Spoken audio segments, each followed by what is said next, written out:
Radhe Radhe. Continuation of episode 295। Anshu Shaurya ने यह सुना और उसके अंदर भी गुस्से की लहर दौड़ गई।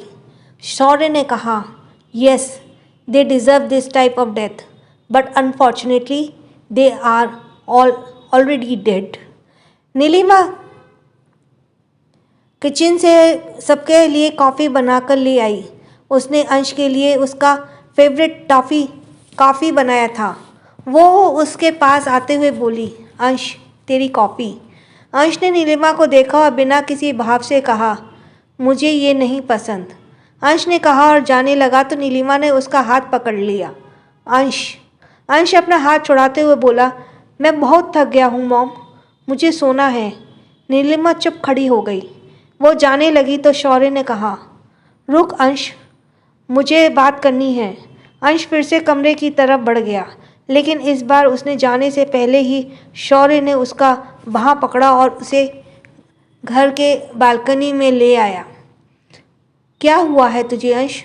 तू अपनी मॉम से इस तरह बिहेव क्यों कर रहा है?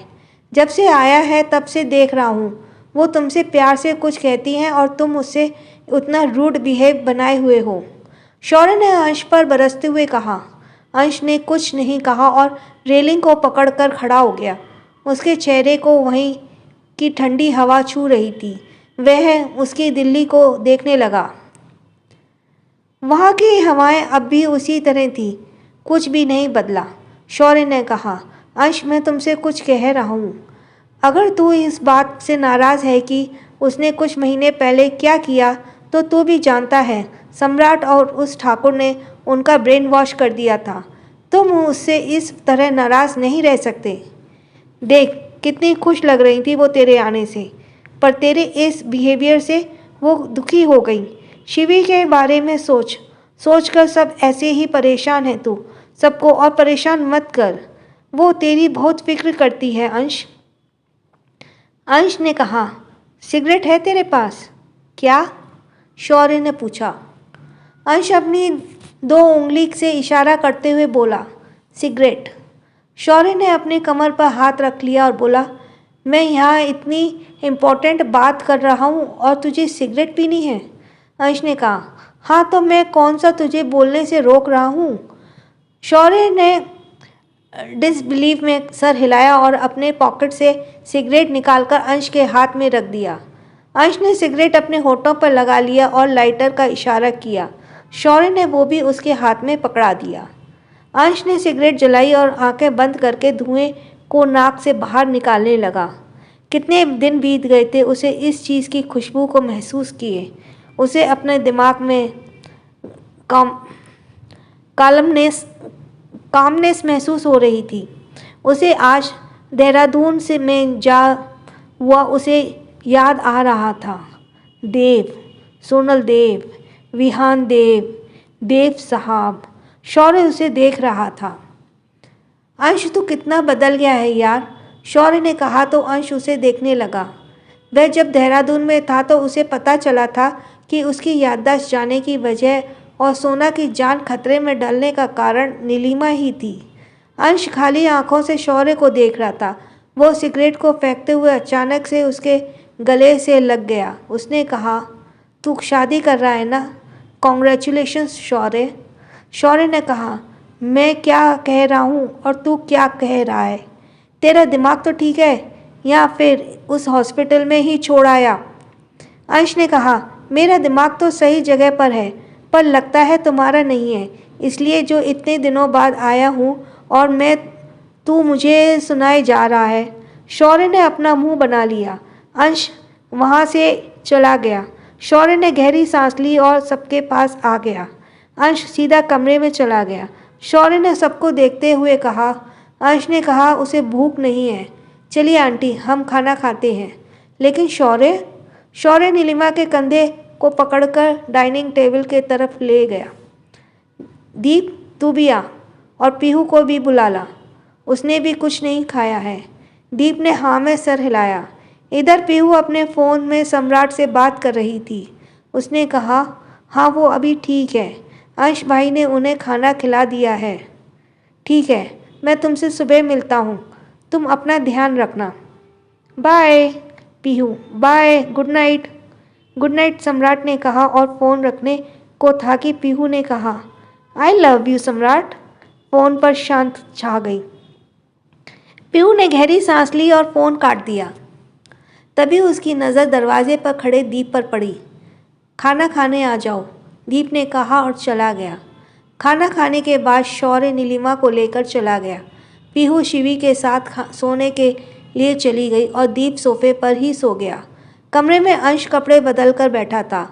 उसने सोना को देखा जो बहुत आराम से सोते हुए किसी बच्चे की तरह लग रही थी। वो सोना के पास लेट गया और पीछे से उसे अपनी बाहों में भर लिया। वो सोना के पेट को सहलाने लगा। उसने सोना के बालों पर किस किया और आंखें बंद कर ली। सुबह 7 बजे सोना की आंखें खुली। आसपास देखा तो खुद को एक अनजान कमरे में पाया। वो उठकर बैठ गई। उसे अपना शरीर भारी सा महसूस हुआ। उसकी नज़र अंश पर पड़ी जो मिरर के सामने खड़ा होकर अपनी शर्ट का बटन लगा रहा था। उसने सोना की परछाई मिरर में देखा और कहा, जाग गई तुम? जाओ जल्दी से फ्रेश हो जाओ, हमें मेंशन जा रहे हैं। सोना ने कहा, पर हम इस वक्त कहाँ हैं? क्या हम दिल्ली पहुँच गए? तभी पीहू अपने हाथ में कॉफ़ी का मग लेकर अंदर आते हुए बोली, आप हमारे घर पर हैं भाभी। सोना पीहू को देखकर खुश हो गई। पीहू ने अंश को कॉफ़ी टेबल पर रखा और कहा, भाई आपका कॉफ़ी। वो सोना के पास आई और उसके गले लग गई। आप कैसी हैं भाभी? I missed you so much. सोना उसे खुद से दूर करते हुए बोली, आराम से पीहू, इन्हें लग जाएगी, उसने कहा और अपने पेट के तरफ इशारा किया। पीहू ने सोना के पेट को देखा और कहा, ओह आई एम सॉरी भाभी, मैंने इसे नहीं देखा। वो उसके पेट से बात करते हुए बोली, हेलो बेटा शैतान, मैं तुम्हारी बड़ी वो कहते हुए रुक गई। उसने सोना को देखा जो अपनी आंखें छोटी करते हुए देख रही थी। क्या कह रही थी तुम? पीहू बड़े बेड से खड़ी होते हुए बोली, कुछ नहीं भाभी, मैं तो ऐसे ही।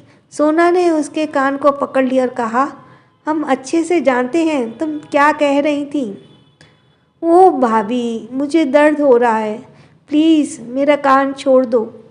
सोना ने उसके कान को छोड़ दिया और हंसने लगी। पीहू शर्मा कर भाग गई। अंश ने उन दोनों को आंखें छोटी करके देखा। पागल हैं दोनों। दोनों उसे देखा और पूछा, सोना ने, आप हमें ऐसे क्यों देख रहे हैं?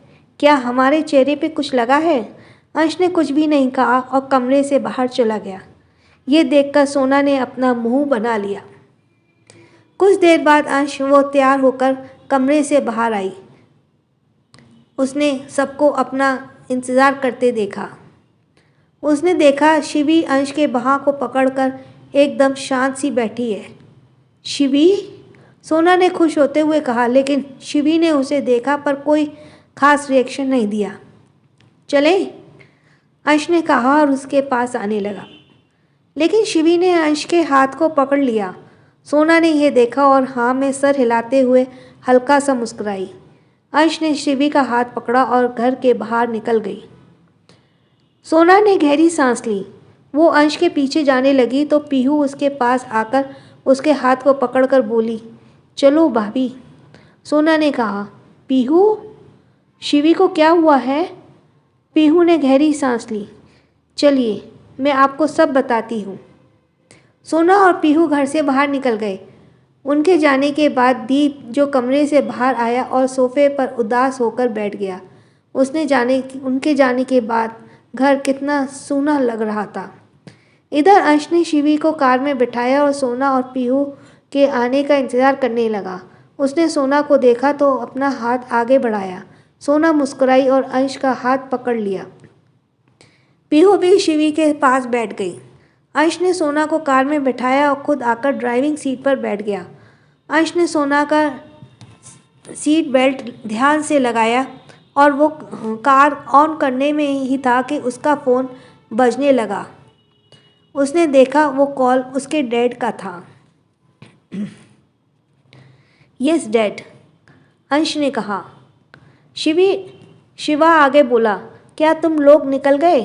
अगर नहीं तो तुम लोग हवेली आ जाओ, बाबा तुमसे मिलना चाहते हैं। ओके डैड, अंश ने कहा और उसने कार ऑन की और दूसरे डायरेक्शन में मोड़ दिया। कुछ देर बाद वे लोग हवेली पहुंच गए। हवेली के सभी लोग अंश और सोना को वेलकम करने के लिए दरवाजे पर खड़े थे। उनमें एक सम्राट भी था। अंश ने सोना के तरफ का गेट खोला और उसका हाथ पकड़कर बाहर आया। इसी तरह पीहू भी शिवी का हाथ पकड़कर कार से बाहर आई। सम्राट ने सोना को देखा और मुस्कुराया। पीहू शिवी को लेकर अंदर आ गई। नीलिमा ने सोना को देखा और इमोशनल होते हुए उसके गले लग गई। शिवा भी मुस्कुराते हुए अंश के पास आकर उसके गले लग गए। कैसे हो अंश? अंश ने कहा। I am fine dad. तभी सम्राट भी मुस्कुराते हुए उनके पास आ गया।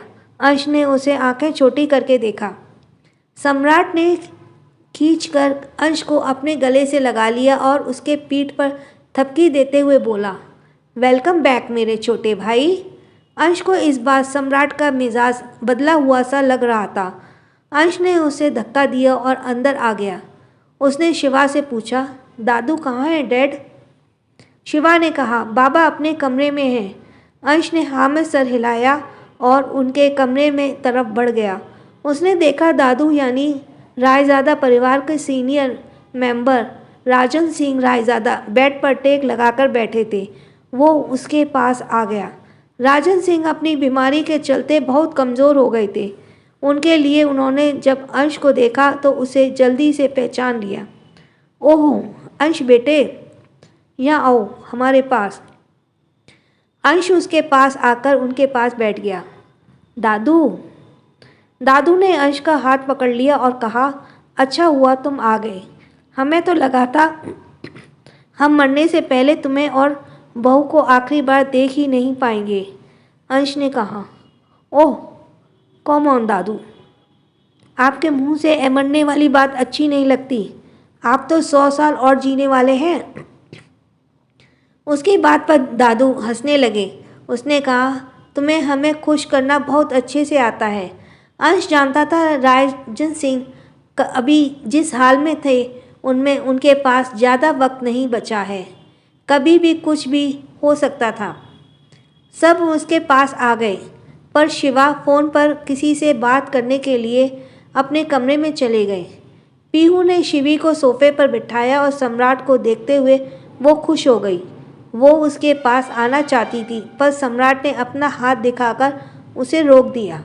पीहू मुंह बनाते हुए शिवी के पीछे खड़ी हो गई। राजन सिंह ने सोना को देखा और उसे अपने पास बुला लिया। सोना मुस्कुराते हुए उसके पास आ गई। उसने कहा, आप कैसे हैं दादाजी? राजन सिंह ने मुस्कुराते हुए कहा, बेटा हमने तुम दोनों को देख लिया ना, इसलिए अब हम ठीक हैं।